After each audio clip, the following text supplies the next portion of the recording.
The police chief wekunyika yeNamibia opindira pachaos yakuda kutanga.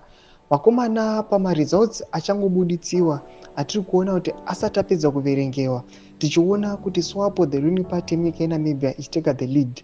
Macitizens atotanga kutosimudza maplacards vachitanga kutoprotesta. Maopposition leaders anoonekwa zviri kuzivikanwa nenyika yose zvamuri kuona pasocial media nemamwe pictures panapa muchiona they are now rising up against the ruling party yemunyika yeNamibia inonzi SWAPO. Sanapinda mashoko atiri kuona kuti vakomana vemapurisa panguva ino chaos yatotanga takutopinda mu the Mozambican crisis. Not for subscribe or like or turn on the bell icon.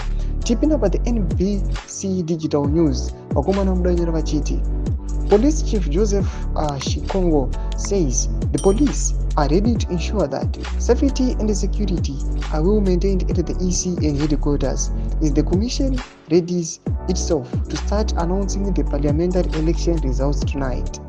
Lieutenant General Shikongo thanked various political parties that have called on their supporters to exercise restraint and be calm as the results start stepping in, stating that even though emotions will flare up, the nation must remain calm, and if there is a need, the police are at the hand to respond.